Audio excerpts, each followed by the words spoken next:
Sri Guruji astro TV நேயர்களே, உங்களை வணங்குகிறேன், வரவேற்கிறேன், வாழ்த்துகிறேன். உங்களுக்கு வழிகாட்ட வேண்டும் என்ற நோக்கத்துடன் தான் இந்த குருஜி அஸ்ட்ரோ டிவி தொடங்கப்பட்டது. நான் உட்பட இன்னும் நிறைய ஜோதிடர்கள் இந்த தளத்திற்கு வர இருக்கின்றார்கள். நிறைய தகவல்களை உங்களுக்கு வழங்கிட இருக்கிறார்கள். எதிர்காலத்திற்கு ஜோதிட சாஸ்திரம்தான் கை கொடுக்கும் என்பதை தெளிவாக புரிஞ்சு வச்சுட்டு இருக்கோம்.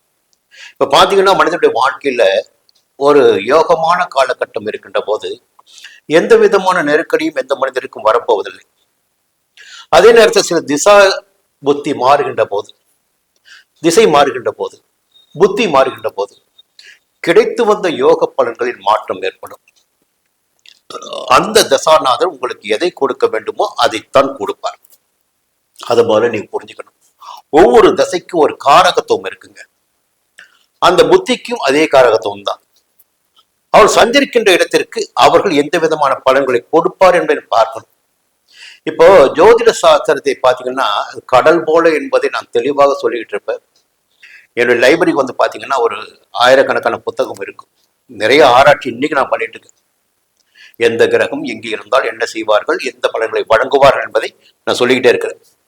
சொல்லிட்டு இருக்கும்போது பார்த்தீங்கன்னா, இந்த நேரத்தில் நமக்கு எந்த கிரகம் யோகம் கொடுக்கும் அதை தெரிஞ்சுக்கணும். இல்லை எந்த கிரகம் நமக்கு நெகட்டிவான, எதிர்மறையான, சங்கடமான பலன்களை கொடுக்கும், அது எந்த காலகட்டத்தில் நிகழும்.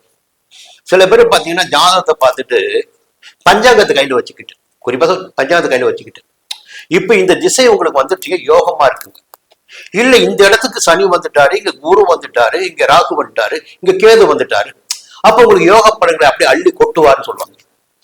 அதுவே முதலில் தவறு என்பதை எல்லோரும் புரிந்து கொள்ள வேண்டும். ஒவ்வொரு லக்னத்தின் அடிப்படையை வைத்துதான் ஜாதகமே நம்ம தீர்மானிக்கப்படுது. ஒருவருடைய வாழ்க்கை தீர்மானிக்கப்படுது. அப்படி வாழ்க்கை தீர்மானிக்கப்பட்டாலும், எதிர்காலம் தீர்மானிக்கப்பட்டாலும், கர்ம வினைக்கு ஏற்ப கிடைக்கின்ற பலன்களில் ஏற்றத்தாழ்வு என்பது இருக்கிறது. இதுதான் உண்மை.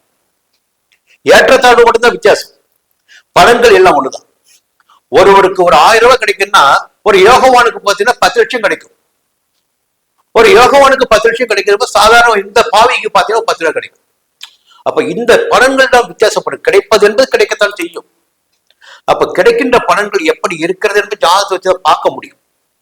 சரி, இதற்கு மேல ஒரு விஷயம் இருக்கு. எந்த கிரகம் எந்த இடத்திற்கு வந்தாலும் கோச்சார ரீதியாக பலன்கள் கொடுத்து விடுவார்களா, யோகத்தை செய்து விடுவார்களா என்பதை தெரிந்து கொள்வதற்கு முன்னதாக அந்த கிரகம் அந்த லக்னத்தாருக்கு எப்படி இருக்கிறது, அவர் யோகாதிபதியா, பாதகாதிபதியா, மாரகாதிபதியா, அஷ்டமாதிபதியா, விரையாதிபதியா, இதெல்லாம் பார்க்கணுங்க. அந்த கிரகத்தை நீங்க பொதுவா சஞ்சாரத்தை வைத்து பார்க்கின்ற போது யோகத்தை கொடுக்க வச்சுக்கீங்க. அது பாதகாதிபதி திசையாக இருந்தா, இன்னும் சில பேர் பார்த்தீங்கன்னா மாரகாதிபதி திசை வரும், அப்படியே மருத்துவமனை பக்கம் போயிட்டு இருப்பாங்க. ஒரு 4-5 திருப்பு முனை இருக்கும். வழக்கு, நீதிமன்றம், மருத்துவமனை செலவு, அப்படியே சூனியம் வச்சது போல வாழ்க்கை இப்பதான் இருக்கும். இதெல்லாம் நீங்க தெரிந்து கொள்ள வேண்டும். ஜோதிடத்தை மேம்போக்காக பார்ப்பதை விட்டுவிட்டு ஆழமாக சென்று பார்க்கணும். இந்த காலகட்டம் நமக்கு எப்படி இருக்கும் என்பதை நாம் தெரிந்து கொள்ள வேண்டும் என்றால், நமக்கு யார் பாதகாதிபதி, யார் மாரகாதிபதி என்பதை முதலில் நாம் தெரிந்து கொள்ள வேண்டும். தொடர்ந்து பேசிக்கிட்டே வர, மேஷத்துல ஆரம்பிச்ச சிம்ம வரல பேசி முடிக்கிட்டேன். இப்ப கன்னிக்கு பார்க்க போறோம். இந்த கன்னி பாத்தீங்கன்னா காலபுருஷ தத்துவத்தின் 6வது ராசி கன்னி ராசி. இந்த கன்னி ராசியிற்கு யார் பாதகாதிபதி, யார் மாரகாதிபதி பாத்தீங்கன்னா, 7க்குரிய குரு பகவான் இவர்களுக்கு பாதகாதிபதி. குரு நல்லதானங்க செய்வாரு. தனக்காரகன், புத்திரக்காரகன், ஞானக்காரகன். குரு பார்த்தாவே நமக்கு புண்ணியம். அந்த குரு கூட கோச்சார ரீதியாக சில இடங்களில் சஞ்சரிக்கின்ற போது நெருக்கடி கண்டிப்பா கொடுப்பாரு, பிரச்சனை கொடுப்பாரு. அப்போ கன்னி ராசினருக்கு யார் பாதகாதிபதினு பாத்தீங்கன்னா, குரு பகவான் பாதகாதிபதி. ஒரே முடிஞ்சு போச்சுங்களா? இந்த பாதகாதிபதி என்ன பண்ணுவார் அதை நீங்க புரிஞ்சுக்கணும்ல. அடுத்து பாத்தீங்கன்னா மாரகாதிபதி யாருன்னு பாத்தீங்கன்னா, 7க்கும் 11க்கும் உரியவர்கள் மாரகாதிபதி. யாருக்கு? கன்னிக்கு. அப்ப 7க்குரியவர் குரு பகவான், அவரே மாரகாதிபதியாகவும் வராரு. 11க்குரியவர் பாத்தீங்கன்னா சந்திரன். உங்களுக்கு கடகராசி. இந்த கன்னி ராசினர் எங்க எச்சரிக்கை இருக்கணும்? அப்போ சனியினுடைய ஆதிக்கம் பெற்றவர்களிடமும் சந்திரனுடைய ஆதிக்கம் கொண்டவர்களிடமும் எச்சரிக்கை இருக்கணும். பொதுவான விஷயம். இன்னொரு பக்கம் பாத்தீங்கன்னா இந்த காலகட்டம் எப்பொழுது சங்கடமான காலகட்டமாக இருக்கும். எந்த காலகட்டம்? இந்த மார்காதிபதி காலகட்டம், பாதகாதிபதி காலகட்டம் எப்ப சங்கடமா இருக்கும்? அப்ப பாத்தீங்கன்னா அந்த குரு திசை தொடங்குகின்ற போது, குரு திசை காலமே பொதுவாக எப்பொழுதெல்லாம் ஜாதகத்தில் மற்ற திசைகளில் குரு புத்தி வருகிறதோ அந்த காலகட்டம் எல்லாம் கன்னிராசினருக்கு பாதகமான பலன்கள் கிடைப்பதற்குத்தான் வழிகள் அதிகமாக இருக்கும். அப்போதான் கோச்சார பலன்கள் கொஞ்சம் காப்பாற்றும் உங்களை. எப்படிங்க? உயிர் வாழ்வதற்கு உயிர் தண்ணி ஊற்றுவது போல கோச்சார கிரகங்கள் காப்பாற்றும். பொதுவாக கன்னிராசினருக்கு குரு திசை நடைபெறுகின்ற போதும் மற்ற திசைகளில் குரு புத்தி நடைபெறுகின்ற போதும் சங்கடங்கள் என்பது போராட்டமானதாக இருக்கும், நெருக்கடியாக இருக்கும், எல்லாவற்றையும் இழக்க வேண்டிய நிலை ஏற்படும். அதே போல 1, 5, 9 என்ற திரிகோணஸ்தானங்களில் குரு சஞ்சரிக்கின்ற போதும் பாதகமான பலன்களே அதிகபட்சமாக இருக்கும். பொதுவாக இந்த திரிகோணத்திலும் கேந்திரத்திலும் சில பாவகிரகங்கள் சஞ்சரிக்க கூடாது. அந்த கிரகத்துடைய நிலையை நம்ம பார்க்கணும்னா நமக்கு யார் பாதகாதிபதி முதல்ல பார்க்கணும். இதை பார்க்காம பலன் சொல்லி கொண்டு போனால் பலன்களில் நிச்சயமாக நடப்பதற்கு வழிகள் கிடையாது. அடுத்து கேந்திரம் என்று சொல்லுகின்ற 1, 4, 7, 10 அந்த இடங்களிலும் பாதகாதிபதி திசை நடைபெறுகின்ற போது, அந்த பாதகாதிபதி சஞ்சரிக்கின்ற போது எப்படிங்க 1, 5, 9 இடங்கள் சஞ்சரிக்கின்ற போதும் 1, 4, 7, 10 இடங்களில் சஞ்சரிக்கின்ற போதும் பாதகம் அதிகமாக இருக்கும். கோச்சார ரீதியாகவும் புரியுங்களா? புத்தி நடக்கின்ற போது பாதகம் அதிகம். புத்திநாதன் அந்த 1, 4, 7, 10 குறியனாக இருந்தால், 1, 5, 9 குறியனாக இருந்தால் அந்த புத்திநாதனால் பலன்கள் எதிர்மறையானதாக இருக்கும். குரு திசையே எதிர்ப்பு தான், குரு புத்தி அதிகபட்சமா எதிர்பார்க்கணும். இன்னொன்னு பாத்தீங்கன்னா ஒவ்வொருவருக்கும் ஒரு சின்ன சிறப்பு என்னன்னா சொந்த லக்னம். இப்ப கன்னி லக்னம் வச்சுக்கல, புதன் தான் உங்களுக்கு வலிமையானவர், லக்னாதிபதி. அவரு போயிட்டு எங்க போய் உட்கார வச்சுக்கல, சின்ன விஷயம் பேசுமே, எங்க போய் உட்காராரு? மீனத்துல போய் உட்காரு.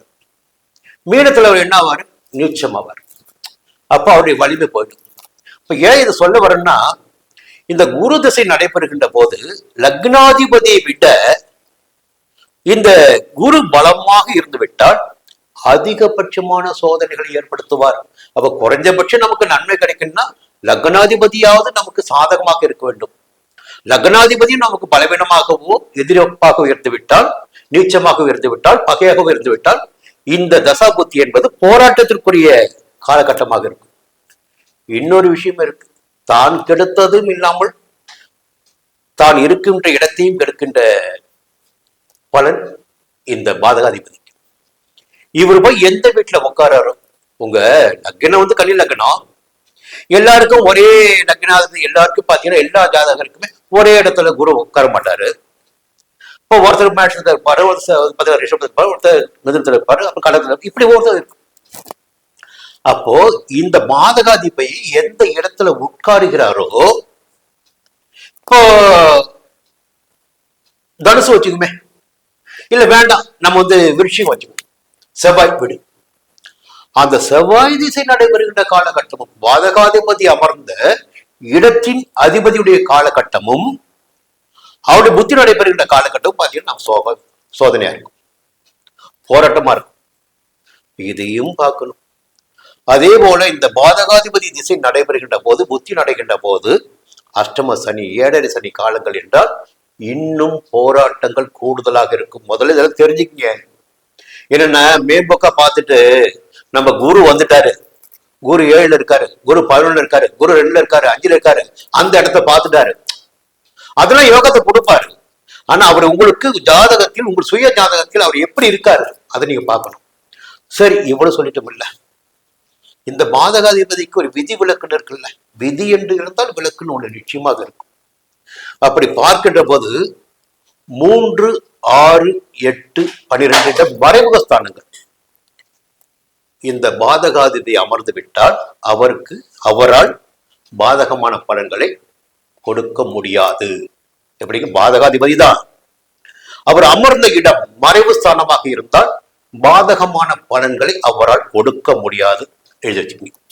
அடுத்து அஸ்தமனம் நீச்சம். இந்த பாதகாதிபதி போயிட்டு அஸ்தமனம் நீச்சம் அடைந்திருந்தால் பாதகம் ஏற்படாது.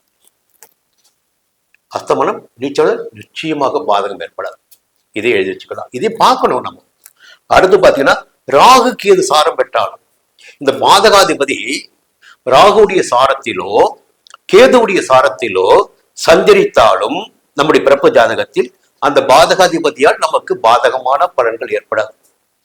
லக்னாதிபதி வலிமையாக இருந்து விட்டால் இந்த பாதகமான பலன்கள் கூட நமக்கு பெருமளவு பாதிக்கும். அப்போ ஜாதகத்தில் இரண்டையும் பார்க்கணுங்க. ஒரே மேம்போக்கா இந்த திசை வந்து விட்டது, இந்த காலம் வந்து விட்டது, இது நமக்கு அப்படியே கொட்டி கொடுக்க போகிறது, ஆடிக்கார் வாசல் வந்து நிற்க போகுது, இதெல்லாம் பேசிக்கிட்டு போகவே கூடாது. முதல்ல ஜாதகத்தை முழுமையா பார்க்கணும். இதையெல்லாம் நீங்கள் தெரிந்து கொள்ள வேண்டும். புரியுதுங்களா? அப்ப எல்லாவற்றையும் உங்களுக்கு சொல்ல வேண்டும் என்பதுதான் இந்த குருஜி ஆஸ்ட்ரோ டிவி நோக்கம். சொல்லி கொண்டிருக்கிறோம், இன்னும் சொல்லுவோம். விளக்கங்கள் மேலும் அதிகமாக வேண்டும் என்றால் நேரில் வாங்க, பலன்களை பாருங்க. சரியான நிம்மதியோடு நீங்க திருப்பி செல்லலாம். எதிர்காலம் பற்றிய கணிப்போடு உங்களை சந்திப்பதற்காக காத்திருக்கிறேன். நன்றி, வணக்கம்.